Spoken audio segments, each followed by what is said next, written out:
Hi, அனைவருக்கும் வணக்கம். ஓம் சாய்ராம். ஜெய் ஜெய் சாய்ராம். குருதே சரணம், குரு கடாட்சம்.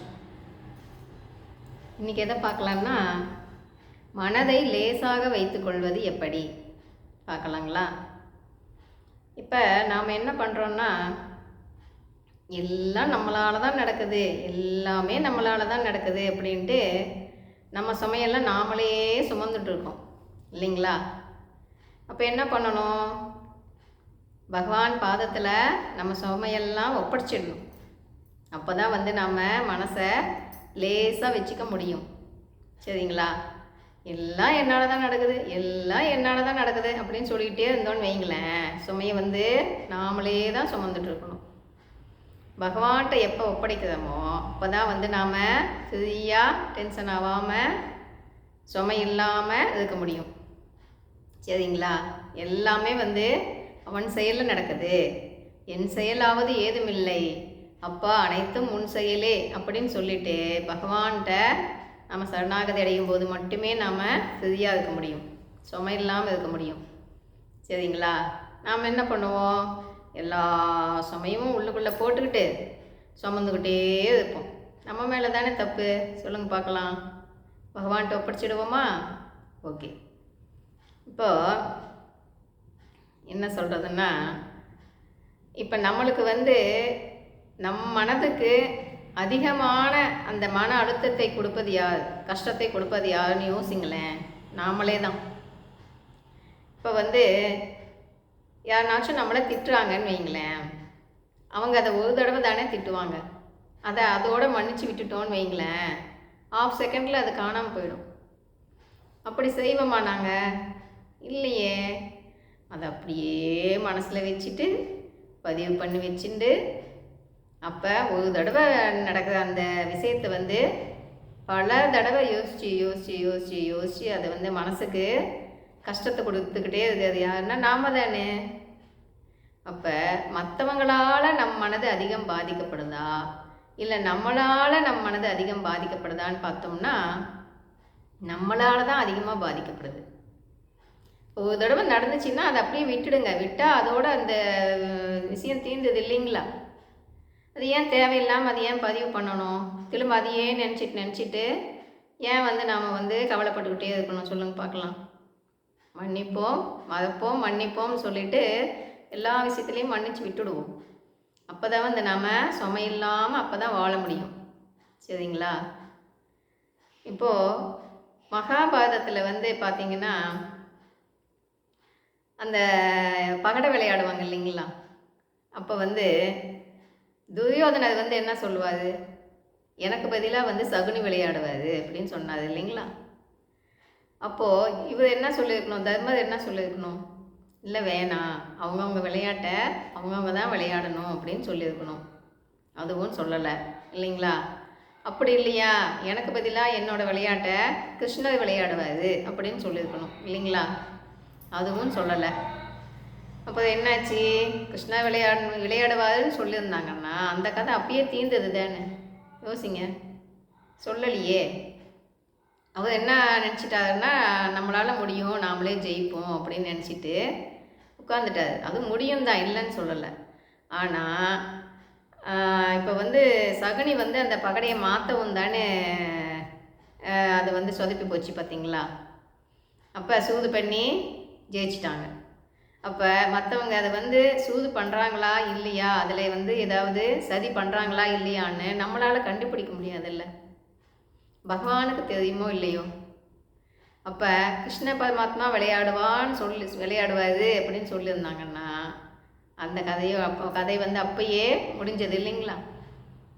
சொல்லலையே. கிருஷ்ணரை கேட்டால் கிருஷ்ணர் என்னன்றாரு? கிருஷ்ண பரமாத்மா, ஏப்பா நீ போய் காப்பாற்றலை அப்படின்னு கேட்டால், நான் கதவுக்கு பக்கத்துலேயே தாங்க வெளியே நின்றுட்டு இருந்தேன், என்னைய கூப்பிடவே இல்லை, எப்போ கூப்பிடுவாங்களோ கூப்பிட்டா உடனே போய் உதவி பண்ணலாம் அப்படின்னு காத்துக்கிட்டு இருந்தேனே, என்னையும் கூப்பிடவே இல்லையேப்பா அப்படின்னு சொல்லிட்டாரு. அப்போ பகவானை கூப்பிடணும் இல்லைங்களா? கூப்பிடாமல் நம்மளாலேயே முடியும் அப்படியும் நினைக்கக்கூடாது இல்லையா? ஒன்று பகவானை கிருஷ்ணரை கூப்பிடவே இல்லை, இன்னொன்றுக்கு கிருஷ்ணருக்கு தெரியாமல் விளையாடணுன்னு வேறு நினச்சிட்டாரு. அது முடியுமோ? பகவானுக்கு முடியாமல் ஒரு வேலை இங்கே பண்ணுறதுன்னா அது முடியுமா? உள்ளுக்குள்ளேயே உட்காந்து பார்த்துட்டு இருக்காதே பகவான். எப்படி வந்து பகவானுக்கு தெரியாமல் நம்ம விளையாட முடியும்? சொல்லுங்கள் பார்க்கலாம். நம்ம விளையாட்டை விளையாடிட்டு இருக்கிறதே பகவான் தான். அதை நாம் புரிஞ்சுக்கணும் இல்லையா? அப்போது எதுவுமே வந்து நம்மளால் எதுவும் நடக்கலை, பகவானால் தான் நடக்குதுங்கிறத நம்ம புரிஞ்சுக்கணும். அப்படி புரிஞ்சுக்கிட்டு நாம் வந்து ஒவ்வொரு வேலையும் செய்யும்போது தான் நம்ம வந்து அதை எந்த டென்ஷனுமே இல்லாமல் டேக் டிஷ்ஷாக எடுத்துகிட்டு ஒவ்வொன்றையும் நம்ம செஞ்சுக்கிட்டே போக முடியும். மனசில் வந்து அப்போ தான் சுமை இருக்காது. சரிங்களா? இப்போ ஒரு 3 பேர் பேசிகிட்டு என்ன பேசிகிட்டு இருக்காங்கன்னா, குடிக்காதங்க நல்லா குடிச்சிட்டாங்க.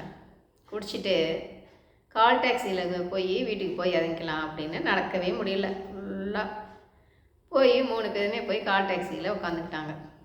சரிங்களா?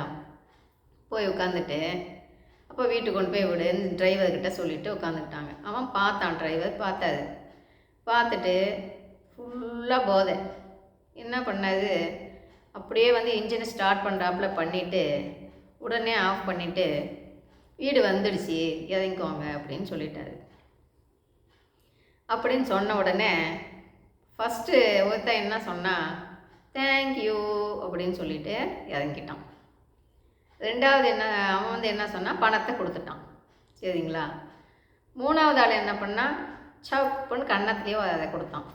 சோச்சோ இவனுக்கு தெரிஞ்சு போச்சோ விஷயம் அப்படின்னு யோசிக்கவும் அவன் என்ன சொல்கிறான், அட ஏப்பா இவ்வளோ ஸ்பீடாக வண்டி ஓட்டினேன், நம்ம உசுரை கையில் பிடிச்சிட்டு உட்காந்துட்டு இருக்க வேண்டியதாக வந்துடுச்சு, நீ கொஞ்சம் மெதுவாக ஓட்டினுமே இந்த மாதிரி பண்ணாத அப்படின்னு சொல்லிட்டு அட்வைஸ் பண்ணுறான். டிரைவர் வண்டி எடுக்கவே இல்லை, என்ஜினை ஸ்டார்ட் பண்ணதோடு சரி அப்படியே ஸ்டாப் பண்ணிட்டாரு. 3 பேரும் பார்த்துட்டு என்ன சொல்லிட்டு போனாங்கன்னு பார்த்தீங்களா? அப்போது குடிச்சிட்டா வந்து ஃபுல்லாக குடிச்சிட்டா என்ன பேசுகிறாங்கன்னு அவங்களுக்கே வந்து தெரிய மாட்டேங்குது இல்லைங்களா? என்ன ஒரு கொடுமை பார்த்தீங்களா? அப்போது என்ன சொல்கிறதுன்னு தெரியல. இப்போ வந்து எப்பயுமே லிமிட்டாக இருந்துட்டோன்னு வைங்களேன், எந்த பிரச்சனையுமே இல்லை. லிமிட்டுக்கு இப்போ மேலே போனாவே எல்லாமே ப்ராப்ளம் தான் இல்லைங்களா? எல்லா விஷயத்துலையுமே நம்ம வந்து ஒரு லிமிட்டோடு இருந்தோன்னு வைங்களேன், எதுவுமே நம்மளை பாதிக்காது இல்லைங்களா? இப்போ ஏன் அவங்க லிமிட்டை தாண்டினாங்க, அதனால் அவங்களுக்கு என்ன நடந்துச்சுன்னே தெரியல பார்த்தீங்களா? அப்போ எப்பயுமே வந்து ஒரு லிமிட்டுன்றது ரொம்ப அவசியமானது. பகவான் வந்து என்ன சொல்கிறாருன்னா, எப்பயுமே வந்து மற்றவங்களுக்கு உதவி பண்ணும்போது மட்டும்தான் அந்த சந்தோஷம் உனக்கு கிடைக்கும் அப்படின்னு சொல்கிறாரு. இவ்வளோ தடவை சொன்னாலும் எல்லாம் என்ன பண்ணுறாங்கன்னா பார்த்தீங்கன்னா, மற்றவங்களுக்கு உதவி பண்ணணுமா அப்படின்னு நல்லா சொல்கிறத கேட்டுக்குவாங்க. அப்போ பண்ணும்போது அதுக்கு என்னடா பண்ணுறது, இப்போ நாளைக்கு நாம் என்ன பண்ணுவோம் அப்படின்னு சொல்லிட்டு அது பண்ணுறதுக்கும் வந்து முடிய மாட்டேங்குது இல்லைங்களா? அப்போது அதுக்கும் பகவான் என்ன சொல்கிறாருன்னா, இப்போ ஹாஸ்பிட்டல் செலவுன்னா எவ்வளோ வந்தாலும் போய் செய்கிறீங்க இல்லைங்களா? இதுக்கெல்லாம் நீங்கள் வந்து கொஞ்சம் கொஞ்சமாக மற்றவங்களுக்குன்னு உதவி பண்ணும்போது என்ன ஆகும்னா, உங்களோட அந்த கர்மா வந்து கம்மியாகும். அப்போ வந்து உங்களுக்கு எல்லா செலவுமே ஹாஸ்பிட்டல் செலவெல்லாம் மிச்சமாகும் அப்படின்னு சொல்கிறார். அதை நாம் புரிஞ்சுக்கணும் இல்லைங்களா? பகவான் எதுக்காக சொல்கிறார், நம்ம முதுகில் உள்ள அந்த சுமையை வந்து நம்மளுக்கு இவ்வளோவா இருக்கிறது இவ்வளோவா கம்மி பண்ணலாம் அப்படின்னு பகவான் சொல்கிறார். அதுக்கு நாம் என்ன சொல்கிறோம், இல்லை நான் வந்து என் சுமையை நானே சுமந்துக்குவேன், யாருக்கும் எதுவும் கொடுக்க மாட்டேன்னு சொன்னால் எப்படிங்க? யோசிங்க. இப்போ மெயினாக என்ன சொல்கிறான்னா, மற்றவங்களுக்கு உதவி பண்ண தான் வந்து நம்மளுக்கு அந்த கர்மான்றது வந்து கம்மியாகும்னு சொல்கிறாங்க. அவங்கவுங்க வாங்கிட்டு வந்ததை அவங்கவுங்க அனுபவிச்சு தான் ஆகணும். ஆனால் அது வந்து அதிகமாகவா கம்மியாவான்னு பார்க்கணும் இல்லைங்களா? அது கம்மியாக இருந்தாலே நம்மளால் தாங்க முடியல. அதிகமாக இருந்துச்சுன்னா என்ன ஆகும் சொல்லுங்கள் பார்க்கலாம். அப்போது குருவினோட ஆசீர்வாதம் இருந்துச்சுன்னு வைங்களேன், அவர் வந்து என்ன பண்ணுவாருன்னா, அம்மா நீ வாங்கிட்டு வந்ததை நீ அனுபவிச்சு தான் ஆகணும், அதை என்னால் கம்மி மட்டும் பண்ண முடியும். அது பகவான் என்னென்ன சொல்கிறாரோ அதெல்லாம் ஃபாலோ பண்ணி நடக்கும்போது என்னால் அது கம்மி மட்டும்தான் பண்ண முடியும் அப்படின்னு சொல்லுவார். சரிங்களா? அப்போ அந்த கம்மி பண்ணுறதுன்றதே எவ்வளோ பெரிய நல்ல விஷயம் பார்த்தீங்களா? அப்போ என்ன பண்ணலாம் நம்ம? பகவான் என்ன சொல்கிறார் அதை ஃபாலோ பண்ணுவோம்.